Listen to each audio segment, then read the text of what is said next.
પન્નાલાલ પટેલ એની વાર્તાઓમાં માનસિક મનોમંથન, પાત્રનો જાત સાથેનું મનોમંથન કેટલી સુપેરે આલેખી શકે છે એનો એક દાખલો અમુક અંશે વાત્રકને કાંઠે પણ છે. નવલ નક્કી નથી કરી શકતી બેમાંથી કયો પતિ તે.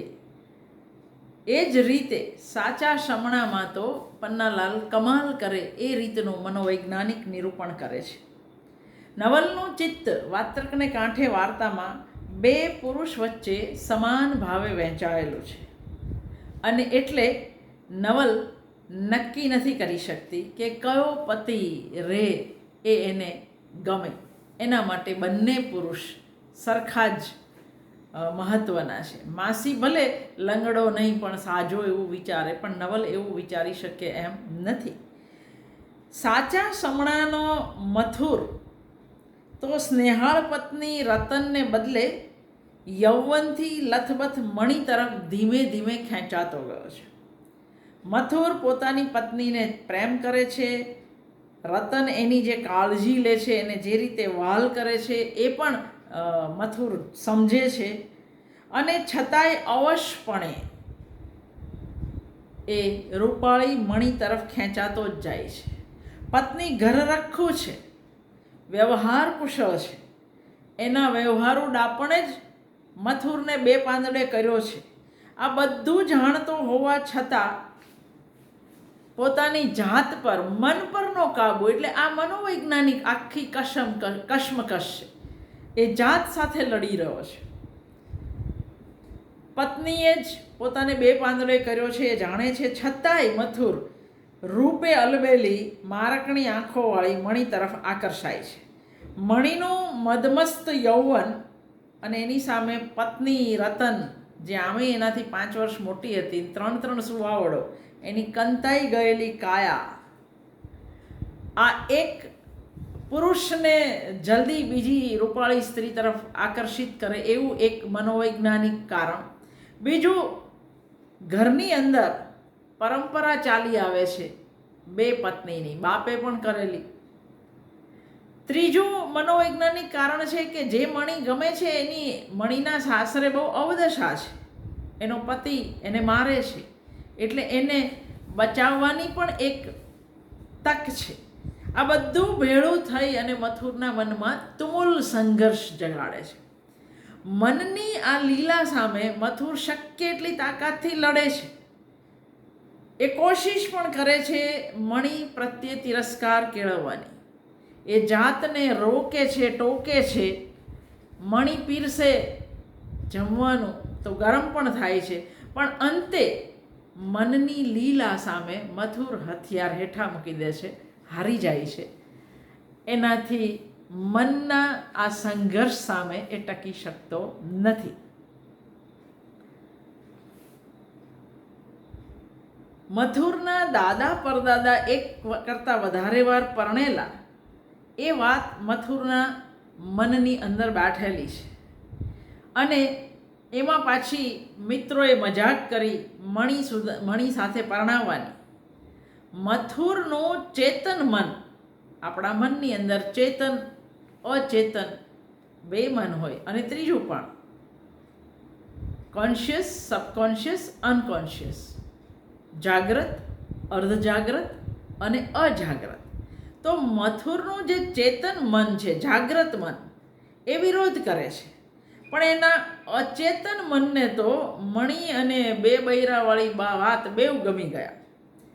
ચેતન મન મણિ વિશે ન વિચારવાનું નક્કી કરે છે, પણ અચેતન મન તો દરેક પળે મણિને જ જુએ છે અને મણિના જ વિચારો કરે છે. મનમાં ચાલતું આ દ્વંદ્વ મથુરને થકવી નાખે છે. એને લાગે છે કે જાણે જે કંઈ થઈ રહ્યું છે એમાં પોતાનો કોઈ વાંક નથી. એની જાત કહે છે, માન ન માન પણ કોઈક ભમતા વાયરામાં પડી ગયો છું, નક્કી કાંઈક ઓળંગવામાં આવ્યું છે, નહીં તો હું કોઈની સામે ન જોઉં અને આમ કરું. પણ આ મનને ગમતી વાત છે, એટલા માટે મન એ બાજુ ઢળ્યું છે.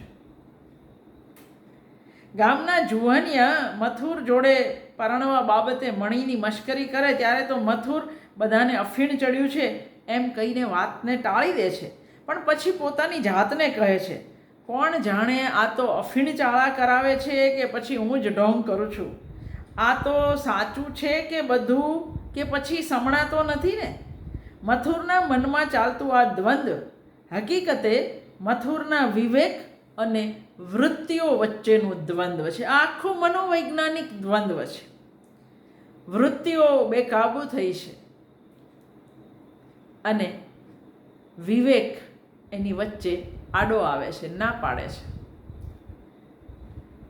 મણિની મોહિનીમાંથી છૂટવાની શક્ય એટલી બધી કોશિશ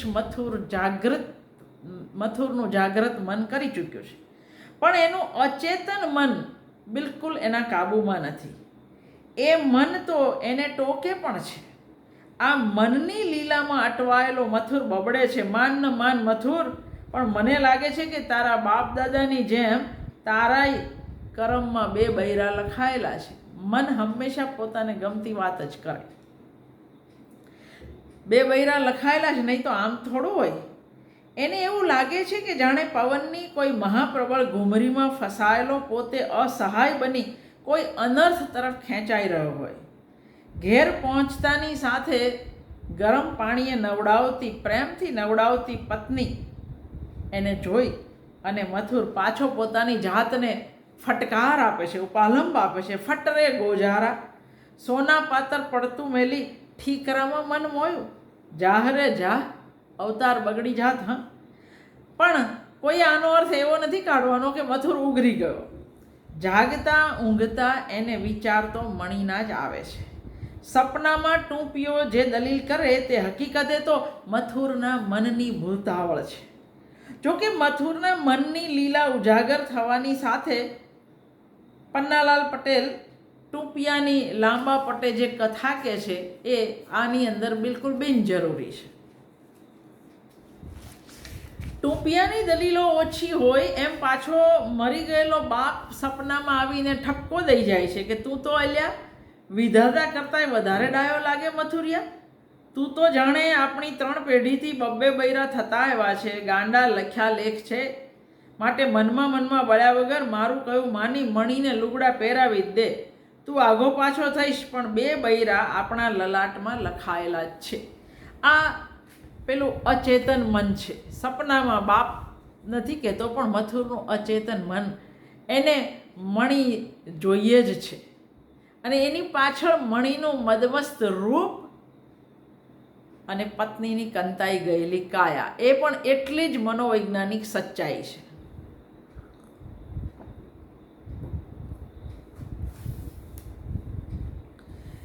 એક બાજુ મનની લીલા છે, જેમાં મન કહે છે કે રતનના હાડકાં વાગે છે, એટલે એ કંતાઈ ગયેલો દેહ છે. એવું અચેતન મન કહે છે કે રતનના હાડકાં વાગે છે. તો બીજી બાજુ પાછલી રાત્રે મથુરને ઉઢાડતી રતનને જોઈ જાત ઠપકો આપે છે. મથુરિયા, રૂપાળીને લટકા મટકા કરનારી તો ઘણી મળશે, પણ આવી કાળજી લેનારી ને જીવ પાથરનારી તો 7 ભવેય નહીં મળે. આ કશ્મકશ પૂરી જ નથી થતી. પત્ની જ્યારે એની 3જી સુવાવડમાં મણીને બોલાવવાની વાત કહે છે ત્યારે મથુર અકળાઈને એને કહે છે, મારું કહ્યું માન ભૂંડી, આડોશી પાડોશીથી ચલાવી લઈશું. તું શું કામ અમથી, કારણ કે એને પોતાનો ભરોસો રહ્યો નથી, પોતાના મન પર હવે ભરોસો રહ્યો નથી. પણ પત્ની નથી માનતી એટલે લાચાર થઈને કહે છે, તું જાણે ત્યારે મારે શું, પછી મારો વાંક નહીં કાઢતી. આવ પાણા પડ મારા પગ માથે, એવું કરીને તું જ. હું નથી કરતો કશું, તું કરે છે. મથુરે હવે માની લીધું છે કે એના લખ્યા લેખ આ બધું કરાવે છે, વિધાતા જ આ બધું કરાવે છે. હકીકતે તો આ મનની લીલા છે. મણીના આવ્યા પછી તો મથુરના મનની લીલા માજા મૂકે છે. એને ન તો દિવસે ભૂખ લાગે છે, ન રાત્રે ઊંઘ આવે છે.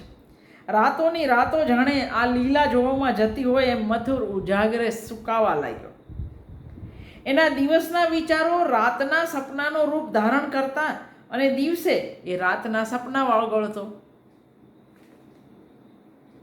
આમેય મનોવિજ્ઞાન કહે છે કે નબળા મનની વ્યક્તિના મનમાં જો કોઈ વાત દ્રઢતાથી ઠસાવવામાં આવે તો પછી એ ભૂતાવળની જેમ એનો પીછો પકડે છે, એના સમગ્ર સંવિતનો એ કબજો લઈ લે છે. બાઘા જેવા થઈ ગયેલા વિલાઈ ગયેલા મોંવાળા પતિને જોઈ સુવાવડના ખાટલે પડેલી રતનને ચિંતા થાય છે. એ મણીને સમજાવે છે, ઢોરને પાણી પાઈએ તોય આપણે કેવું પોહો પોહો કરીએ છીએ, ત્યારે આ તો મનેક છે, એમાંય તારા બનેવી તો નાના છોકરા નહીં આંટે વાઢી જાય એવા છે, એટલે જરાક મનવર કરીને જરાક આગ્રહ કરીને એને ખવડાવજે. પણ મણીની મનવરથી તો મથુરનું વધારે ફટકે છે. મણીને વડચકું ભરતા મથુરને હવે ખાતરી થઈ ગઈ છે કે પેલા સમણા, આ ચીડ અને આ કંટાળો બધુંય લખ્યા લેખ જ કરાવે છે. આ બધા વિધાતાના કાવતરા છે. મણી માટેનો પોતાનો મોહ, આકર્ષણ એની સામે પૂરી તાકાતથી મથુર લડે છે. પત્નીને કહી દે છે કે તારું ને મારું જો ભલું ઈચ્છતી હોય ને તો તારી બેનને મોકલી દે. ઠીક કહું છું, પછી કહેતી નહીં. પત્ની મથુરની ચિંતામાં એને શકરા ભગતને ત્યાં દાણા જોવડાવવા મોકલે છે. પણ મથુર તો દાણા જોવડાવવા શું કામ મોકલ્યો કે તબિયત શું કામ બગડે છે, વજન કેમ ઓછું થાય છે, સુકાઈ કેમ ગયો છે, એ પત્નીની ચિંતા છે. પણ ભાઈની ચિંતા જુદી છે. એ તો શકરા ભગતને બીજું બૈરું છે કે નહીં એમ હાથ દેખાડતો બેસી જાય છે. હજી તો ભગત એક દોઢ એટલું કે ત્યાં તો હરખભેર મથુર કહી ઉઠે, ઊભો રે, હું બોયું સળગાવી લાવું, ચંદ્રમાના ઝાંખા અજવાળે તને બરોબર દેખાશે નહીં. આમ બોલતી વેળા એના અવાજમાં જ નહીં, એની ચાલમાં પણ આનંદ અને આશા વર્તાઈ આવતા હતા. આ પન્નાલાલની કમાલ છે. એક પુરુષના માનસને એમણે બિલકુલ બરાબર આપણી સામે ઉઘાડું કરી આપ્યું છે, ઉકેલી આપ્યું છે. રૂપાળી મણી ગમે છે વિધાતાના લેખ પર અને સપના પર ને બાપ પર ને બધે નાખવું છે, પણ મૂળભૂત તો મનની લીલા છે. આમ પણ એના મનમાં રતનના વહાલ અને મણીના મદબસ્ત યૌવન વચ્ચે સંઘર્ષ હતો. પત્નીનું રૂપ હવે નહોતું આકર્ષતું. પત્ની 5 વર્ષ મોટી હતી, 3 સંતાનની માં અને ઘર ખેતરના કામમાં કંતાઈ ગયેલી એવી રતનની સામે વછેરા જેવી લથબથ રૂપ યૌવનધારી મણી તરફ મથુરનું મન તો આમેય ઢળેલું હતું જ. એટલે પેલો કાનનો ટૂંપિયો, સપના કે બીજી તમામ લીલા દ્વારા એનું આંતરમન એને મણી બાજુ દોરી રહ્યું છે. એના મનની આ દોલાયમાન સ્થિતિ, જાત પાસેની મનની લાચારી શકરા ભગત પાસે આ રીતે પ્રગટ થાય છે. રામાયણ તો એ છે શકરાભાઈ કે ઘડીકમાં એ અહીંથી જતી રહે તો ઠીક એમ થાય છે, ને ઘડીકમાં પાછું એવું થવા માંડે કે એ જાશે તો એના ભેગા કાં તો મારો જીવે લેતી જશે. એટલે આટલી હદે તો એ એની અંદર ઇન્વોલ્વ થઈ ચૂક્યો છે. પોતાની ઈચ્છાથી બીજું બૈરું કરવા તૈયાર થયેલો મથુર એની જવાબદારી લેવા માંગતો નથી. એ ચેતન મન છે.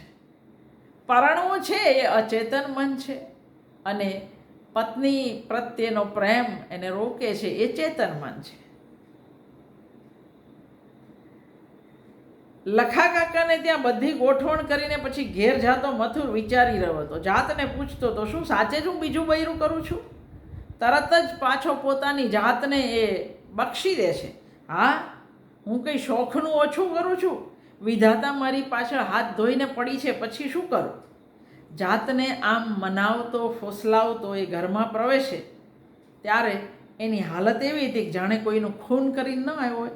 મનની લીલા કેટલી તો વિચિત્ર, અને પન્નાલાલ એને કેટલી અદ્ભુત રીતે આલેખે. મણી એને પરણવા તૈયાર થાય એવી ખબર પડે ત્યારે રાજી થવાને બદલે પૂછાવડાવે છે પેલી બાજુ.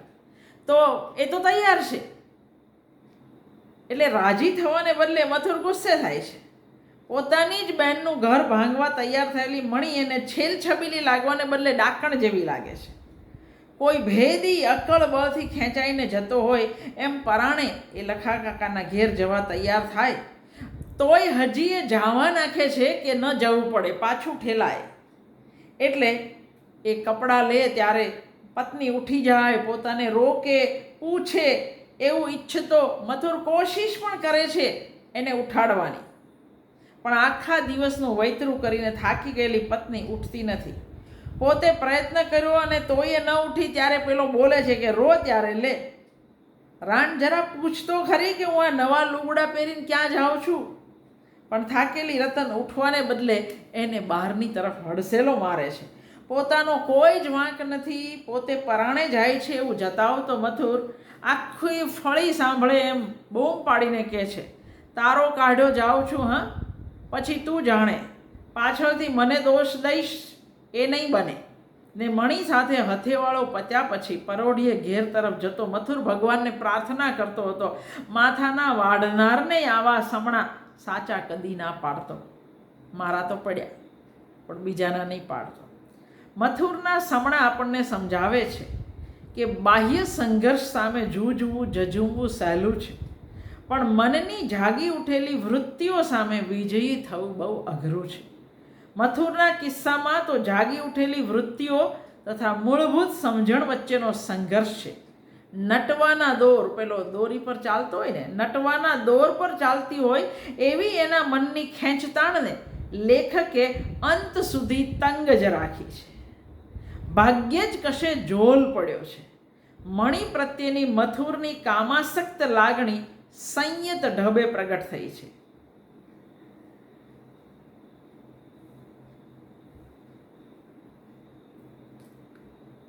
વાત્રકને કાંઠે અને સાચા સમણા બંને વાર્તામાં માનવ મનની અકોણાઈ દેખાય છે. જે મળ્યું એમાં સંતોષ મનાવવાને બદલે જે નથી મળ્યું એની પાછળ મન જાવા નાખે છે, એના માટે વિલાપ કરે છે, એની પાછળ દોટ મૂકે છે. નવલ વિલાપે ચડે ત્યારે છેક બેઉ પતિ માટેનો એનો પ્રેમ પ્રગટ થાય, જે એને પોતાને હજુ સમજાયો નથી એ પ્રેમ. મણીને હળધૂત કરતો મથુર પણ એના પ્રત્યેની આસક્તિને ઓળખી નથી શક્યો. બંને વાર્તામાં પાત્રો મનની અકળ લીલાને પરિણામે જન્મેલી દ્વિધા કે મૂંઝવણને ઓળખી નથી શક્યા એ પન્નાલાલ પટેલ સહજપણે વ્યક્ત થવા દે છે.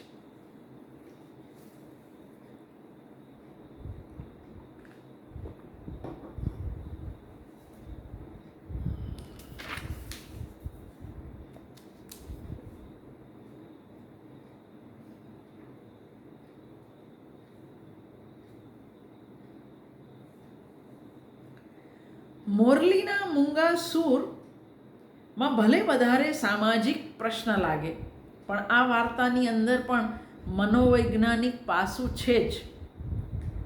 નાયક નાયિકા એકમેકને ચાહતા હોવા છતાં વડીલોની મરજી પ્રમાણે પરણી ગયેલા. પુરુષને ઝઘડાખોર પત્ની મળી છે તો સ્ત્રીને દરેક ક્ષણે શંકા કરતો અને ડગલે ને પગલે મારતો પતિ મળ્યો છે. મેળામાં મળી ગયેલો પ્રેમી કંટાળેલી નાયિકાને એવું શીખવે છે કે તું પ્રેમનું નાટક કર, સાસરિયાનો વિશ્વાસ જીતી લે. પોતાના નાટકનો એ જ ક્ષણથી આરંભ કરતી નાયિકા બધા માટે જાત ભાતની ચીજ વસત મેળામાંથી લઈ જાય છે. પ્રેમીએ 6 મહિના પછી એને લઈ જવાનું વચન આપેલું, એટલે હવે ઊંચો અવાજ નહીં, સામો જવાબ નહીં, પથારીમાં પણ પૂરી સમર્પિત, અને પરિણામે ઘરના 3 સભ્ય સાસુ, નણંદ અને પતિ એ રીઝી ગયા. 6 મહિનાના અંતે સાથે ચાલી નીકળવાનું કહેનાર પ્રેમીને નાયિકા ના પાડે છે. એનું નાટક જ હવે એના જીવનનું સત્ય બની ગયું છે. હવે આ ઘર કે વર એ કશું છોડી શકે એમ નથી. નિરાશ પ્રેમી બરાડી ઉઠે છે. એને આ સ્ત્રી માટે એણે પોતાની વહુને કાયમી ધોરણે પિયર વળાવી છે. પણ નાયિકાનો એક જ જવાબ છે, તુંય મારી જેવું કર, એને પાછી લઈ આવ, મારાથી હવે આ ઘર નહીં છોડાય.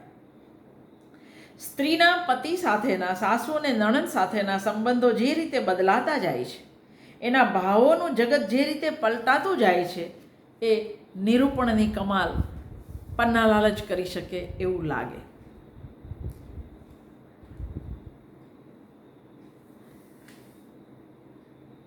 ધણીનું નાક રેશમડી અને દાધારંગી આ ત્રણેય વાર્તાની અંદર નાયિકાઓનું જે વર્તન છે એ તમારે માત્ર બાહ્ય વાસ્તવ વડે નહીં સમજી શકો, એના વર્તનની અંદરની મનોવૈજ્ઞાનિક સચ્ચાઈ તમારે સમજવી પડે એવી છે. ધણીનું નાકની અંદર પોતાને છોડીને જતી રહેલી બીજાનું ઘર માંડીને બેઠેલી પત્નીને મારવા ગયેલો પતિ એનો હાથ થંભી જાય છે. એને સમજાઈ જાય છે કે પોતાના ઘરે એ જરાય સુખી નહોતી, પારકા ઘરે એના ચહેરા પર જે સુખ છે, જે હાસ્ય છે, અને એનો હાથ થંભી જાય છે. તો આ મનની લીલા છે, બાહ્ય વાસ્તવ નથી. રેશમડી એ સ્ત્રીના અવળચંડા મનની વાત કરે છે. ધારેલું મેળવવા સ્ત્રી કઈ હદે જઈ શકે એ રેશમડી આપણને સમજાવશે. મનના માનેલાને બદલે પરગામ પરણાવેલી રેશમ એને ધરાર પરણ્યાનું ઘર માંડવું નથી. એટલે કે રોજે રોજના લડાઈ ઝઘડા મારપીટ અને પછી શરૂ થાય છે રેશમનું ધૂણવાનું. સાસુ કોઈ પણ કામ સોંપે ટોકે, રેશમના ભૂત તરત હાજર. છેલ્લે એને કાઢી મૂકે છે અને એ પોતાના પ્રેમી સાથે મળે છે, એની સાથે ખુશ છે. અને ત્યારે એને કોઈ પૂછે છે કે તારા પેલા જોડ ક્યાં? એટલે એ કહે છે એ તો એનું થાનક મળતા જોડ બોડ બધાય જંપી ગયા. તો ત્રીજી વાર્તા દાધારંગી એ તમને વિચિત્ર લાગે એવી માનસિકતાવાળી છબી નામની છોકરીની વાત છે. એ ભાગીને જેને ત્યાં ગયેલી એ પુરુષ પણ મારતો અને પોતાનો વર પણ મારે છે, પણ તો એને વર સાથે નથી રહેવું, પેલા મારનારા પુરુષ પાસે જવું છે. એટલે પડોશણ પૂછે છે કે એવું કેમ? એટલે પેલી કહે છે કે પેલો મારતો આઈ મારે તો પેલાનો મોહ કેમ? અને દાધારંગી છબી કહે છે માર્યા પછી પેલો હળદર લગાડતો, પછતાતો, મારા વગર નહીં જીવાય એવું કહેતો, વાલ કરતો. મને એવું લાગે જાણે મારા ડીલે પીઠી ન ચોળતો હોય. અને છબીને મારવા નીકળેલો પ્રેમી એની વાત સાંભળી લે અને સવારે છબી ગાયબ. તો આ પણ મનોવૈજ્ઞાનિક વાર્તા છે. ઓરતાની પાનું અને ભાથીની વહુની નાયિકા એ બેઉ વાર્તામાં ભાથીની વહુ અને ઓરતા બંને વાર્તાની અંદર એક જુદા પ્રકારનું મનનું વિજ્ઞાન તમે જોઈ શકો છો, જુદા પ્રકારની માનસિક લીલા તમે જોઈ શકો છો. પાનું, ઓરતાની પાનું એ અલ્લડ નાયિકા છે. એ સાવ નોખી માટીની નાયિકા છે. પતિનો હાથ પકડે તો ચસકવા ન દે એવી હાડેતી હોવા છતાં એ ગગલાનો માર ખાઈ લે છે. ભણેલી નથી, પણ પાનુના ઓરતા કોઈ ભણેલીથી ચડે એવા છે.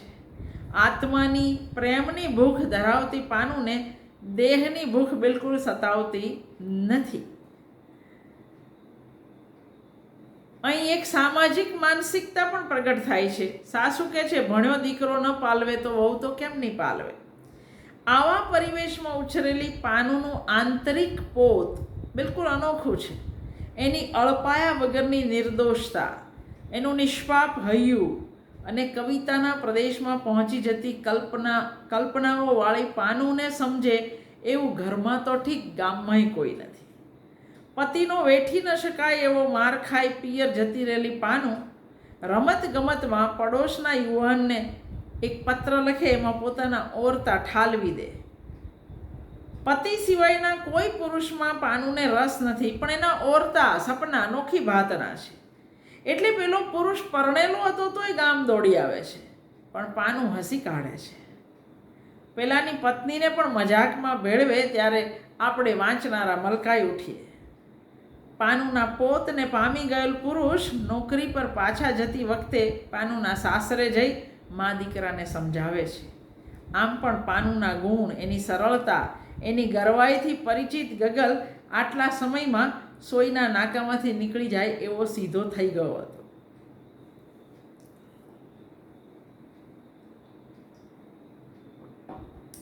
ભાથીની વહુ વાર્તાની નાયિકા પણ સપનામાં જીવે છે. એના સપના છે શહેરી જીવનના, પહેરવા ઓઢવાના, અને એટલે એને ભાથીની જેમ વેઠ કરવી, ગામડે રહેવું એ મંજૂર નથી.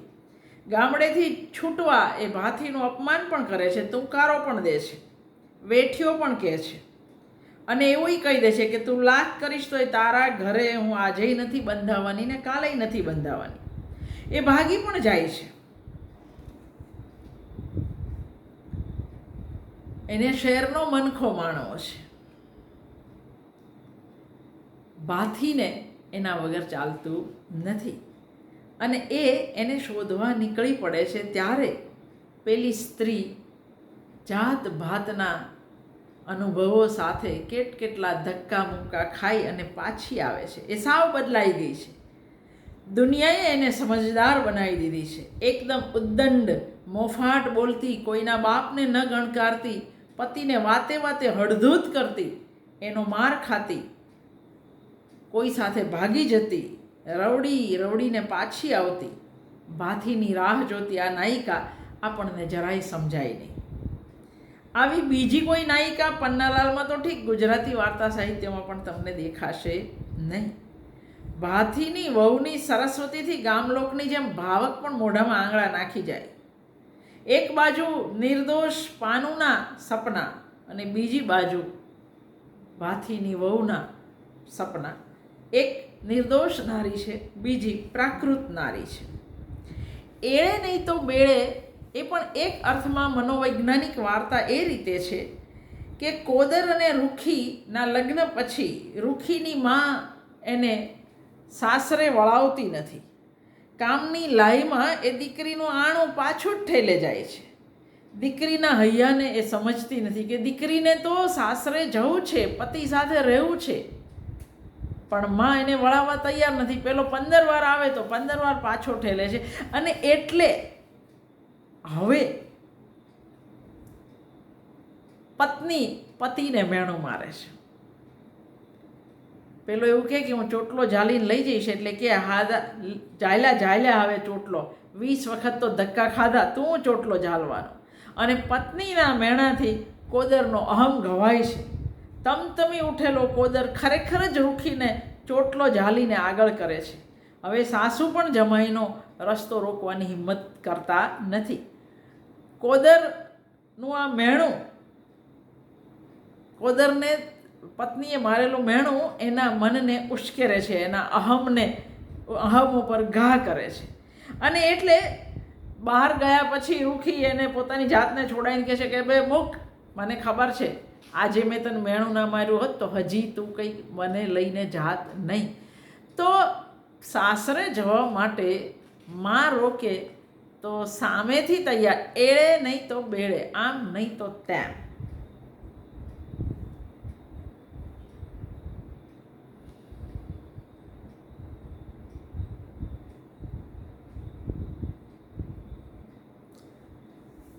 પન્નાલાલ પટેલની વાર્તાઓમાં જેટલી સામાજિક સંપ્રજ્ઞતા છે એટલી જ મનોવૈજ્ઞાનિક સંપ્રજ્ઞતા પણ આલેખાઈ છે. જે સમયગાળાની અંદર એમણે આ વાર્તાઓ લખી એ સમયગાળામાં આ રીતે શાસ્ત્ર જાણ્યા વગર મનોવૈજ્ઞાનિક સંઘર્ષને બિલકુલ સુપેરે આલેખવો, એના માટે પણ પન્નાલાલને એક સલામ કરવી જોઈએ. હજી બીજી ઘણી વાર્તાઓની વાત થઈ શકે, પણ આજે આપણે આટલી વાર્તાએ અટકીએ. અને પન્નાલાલ પટેલવાળું પ્લેલિસ્ટ જોજો. પન્નાલાલ પટેલની વાર્તાઓમાં સામાજિક પાસુની જો તમારે વાત કરવી હોય તો તમારે કંકુ અને સાચી ગજિયાણીનું કાપડું ઉપરાંત બીજી ઘણી બધી વાર્તાની વાત કરવી પડે.